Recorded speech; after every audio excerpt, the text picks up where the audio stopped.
ఆపండి. వింటున్నాం కదా అని ఏంటి తెగ చెప్పుకుంటా పోతున్నారు? మేము అభితో చేతులు కలపడం ఏంటి? మీ కూతుర్ని అతని ద్వారా చంపడానికి మేం ప్రయత్నం చేయటం ఏంటి? అలాంటి అవసరం మాకేంటి? అసలు మా వజ్రపాటి కుటుంబం గురించి ఏం తెలుసని మాట్లాడుతున్నారు? ఎస్ఐ గారు, ఇదంతా నిజం కాదు. ఈ విజయవాడలో మేమేంటో మా కుటుంబం ఏంటో మీకు తెలీదా? సూర్య గారు, ఏంటిదంతా? ఎస్ఐ గారు, అసలు అక్కడ ఏం జరిగిందో ఎవ్వరికీ తెలియదు. మేము శ్యామ్ బర్త్డే పార్టీ హడావుల్లో ఉన్నాం. ఇంతలో తల మీద గాయంతో ఆ అభి, కడుపులో గాయంతో ఆ సామాన్య ఇద్దరు ఒకే చోట పడున్నారు. ఇదే మాకు తెలిసింది. అదే ఈవిడ చెప్తున్నా లిల్లీ, మీ సిస్టర్ లిల్లీ ఇక్కడ ఎవరు? ఇదిగో ఎస్ఐ గారు, లిల్లీ అంటే ఆ అమ్మాయి. తనని అడిగితే మొత్తం డీటెయిల్స్ మీకు తెలుస్తాయి. ఎస్ఐ గారు,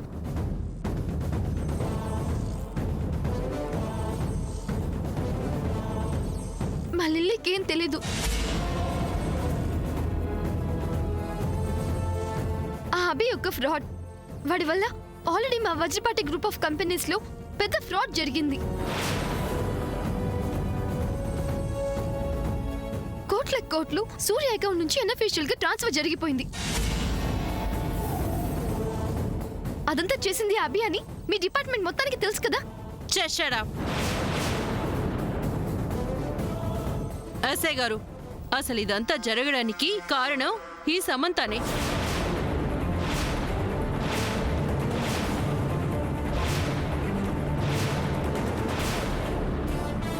ముందు దీన్ని అరెస్ట్ చేయండి. రత్నమాల గారు, ఏంటిది? నిజానిజాలు తెలుసుకోకుండా ఎందుకు ఇలా ఆవేశపడుతున్నారు? దారిని పోయే దరిద్రాన్ని తీసుకొచ్చి నెత్తిన పెట్టుకుంటే ఇలాగే మాట్లాడతారు. ఇది మాట్లాడుతుంది, ఇంకా ఇంకా మాట్లాడతారు. ఎస్ఐ గారు, నాకు ఇదంతా అనవసరం. నా బేబీ మీద మర్డర్ అటెంప్ట్ జరిగింది. It's just murder plan. SI గారు, నేను రిటర్న్ కంప్లైంట్ ఇస్తాను. వీళ్ళందరినీ అరెస్ట్ చేసి ఇంట్రాగేట్ చేస్తే కానీ నిజం బయటికి రాదు.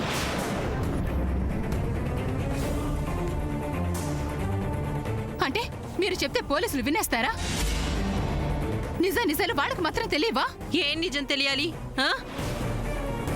సూర్యకి నా బేబీ సామాన్యకి పెళ్లి చేస్తానని మమ్మల్ని నువ్వు యుఎస్కి వెళ్లకుండా అడ్డుకున్నావు. అది అబద్ధమా? నేనేం మిమ్మల్ని రమ్మని అనలేదే. అనలేదా?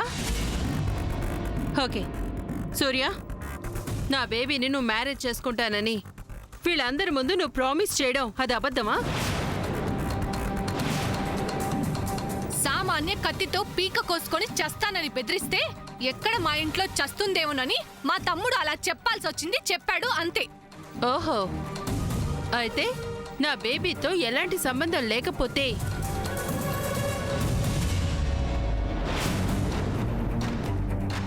నా బేబీ సామాన్యకి ఇదిగో ఈ ఫామ్ లో తను వుడ్ బి అవుతానని తనెందుకు సంతకం చేశాడు?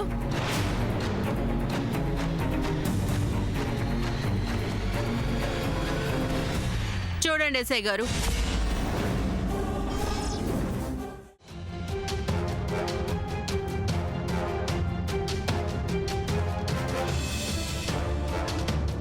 సూర్య గారు, ఏంటిది? నైట్ మీరు కాల్ చేసినప్పుడు నేనొక ఇంపార్టెంట్ కేసు అటెండ్ చేయడానికి వెళ్ళాను. యాక్చువల్గా నేను ఎందుకు కాల్ చేశానంటే, అది కాదు మిస్టర్ సూర్య, మీ ఫ్యామిలీలోనే 1 by 1 ఇలాంటి ఇన్సిడెంట్స్ ఎందుకు జరుగుతున్నాయి? అసలు ప్రాబ్లం ఎక్కడుంది? ఎందుకు జరుగుతున్నాయి? ఆ అభి విషయం నేను చూసుకుంటాను, మీరెవరూ ఇన్వాల్వ్ అవ్వద్దని చెప్పాను కదా. అయినా ఏంటిది?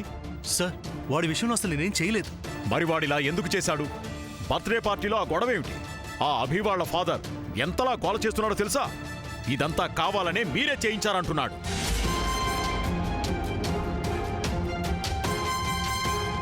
మీ సిస్టర్ లిల్లీ, ఆ సామాన్య కలిసే తన కొడుకు మీద మర్డర్ అటెంప్ట్ చేయించారంటున్నాడు.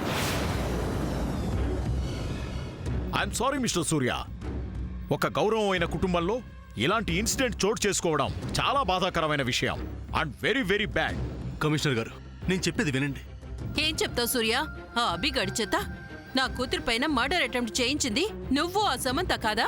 రత్నమాల గారు, నేను అలాంటి వాడిని కాదని, నా క్యారెక్టర్ అలాంటిది కాదని మీకు బాగా తెలుసు. మీరు నన్ను కావాలనే బ్లేమ్ చేస్తున్నారు. అసలు మీ కూతురు మీద అటాక్ చేయించాల్సిన అవసరం నాకేంటి? ఓ, నా కూతురు సైడ్ అయితేనే కదా ఆ సమంత నీకు దగ్గరవుతుంది. కమిషనర్ గారు, ఈ విషయంలో నాకు ఎలాంటి సంబంధం లేదు. ఏ సంబంధం లేకపోతే హాస్పిటల్ ఫార్మాలిటీస్ అప్లికేషన్లో నా డాటర్ పేరు రాసి దాని కింద హస్బెండ్ కాలంలో నీ పేరెందుకు రాసావు? ఎందుకు సంతకం చేసినట్టు? రత్నమాల గారు, మీరు ఈ ప్రశ్న రాత్రి అడిగారు, దానికి నేను సమాధానం చెప్పాను కదా. ఏం చెప్పావు? నాకేం తెలీదు ఒక హ్యుమానిటీగా అక్కడ సంతకం చేశాను అని అంతేగా నువ్వు చెప్పింది? ఇప్పుడు కూడా అదే చెప్తున్నాను. కమిషనర్ గారు, ఇదంతా ప్రీ ప్లాన్డ్ డ్రామా. ఈ కేసులో ఈ సూర్య, సమంత, మొత్తం ఈ వజ్రపాటి ఫ్యామిలీ అంతా ఇన్వాల్వ్ అయ్యింది.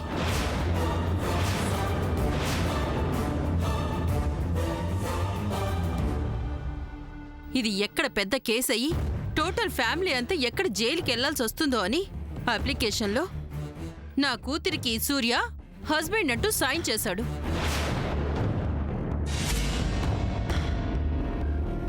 హాస్పిటల్ స్టాఫ్ ని, మీ పోలీస్ డిపార్ట్మెంట్ ని మోసం చేశాడు.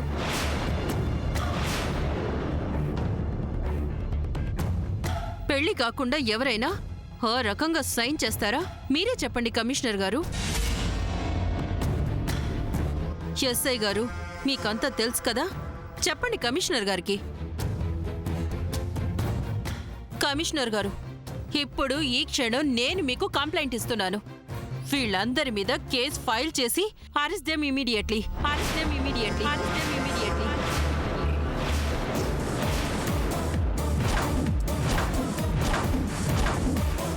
I can understand your feeling ma'am, but మీరు కంప్లైంట్ ఇస్తే విచారణ చేయగలను గానీ అరెస్ట్ మాత్రం చేయలేను. వై?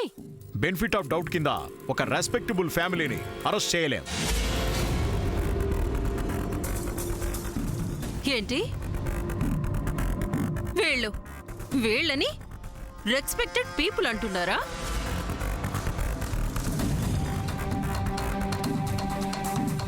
అసలు మీరు కేసుని ఇన్వెస్టిగేషన్ చేయడానికి వచ్చారా, లేక వీళ్ళందరినీ కేసు నుంచి తప్పించడానికి వచ్చారా? ఎంతిచ్చాడేంటి సూర్య మీకు? Madam, you're talking too much. అంటాను. ఎస్, నా కూతురు అక్కడ చావు బతుకుల మధ్య ఉంది. నా బేబీని అలా బెడ్ మీద చూస్తుంటే నా కడుపు మండిపోతుంది. మేడం, చెప్తున్నాను కదా, మీ బాధ నేను అర్థం చేసుకోగలను. అర్థం చేసుకునే వాళ్ళైతే వీళ్ళనెందుకు అరెస్ట్ చేయట్లేదు? మేడం, ముందు అసలు ఏం జరిగిందో, ఎవరి మీద అటాక్ చేశారో, అసలు అంత గొడవ ఎందుకు వచ్చిందో, దాని వెనక ఎవరి హస్తం ఉందో మొత్తం వివరాలు తెలియాలి. అలా తెలియాలంటే ఆ అభి దగ్గర, మీ డాటర్ దగ్గర ముందు స్టేట్మెంట్ తీసుకోవాలి. ఆ తర్వాతే ఎవరి మీద ఎలాంటి యాక్షన్ తీసుకోవాలో డిసైడ్ చేయగలం. అప్పటి వరకు కాస్త పేషెన్సీగా ఉండండి. అయినా వీళ్ళంతా ఇక్కడే ఉన్నారు కదా, ఎవరూ ఎక్కడికి పారిపోలేదు కదా. దట్ మీన్స్ జరిగిన సంఘటన విషయంలో వీళ్ళు కూడా బాధపడుతూ బాధ్యతగా నడుచుకుంటున్నారనే కదా అనుకోవాలి. బాధ్యత అంత రెస్పాన్సిబిలిటీనే ఉంటే నా బేబీని అడ్మిట్ చేసిన దగ్గర నుంచి ఏ ఒక్కరైనా ఆపరేషన్ థియేటర్ దగ్గరికి వెళ్ళి నా బేబీ కండిషన్ ఎలా ఉందో కనుక్కున్నారా ఒక్కరైనా?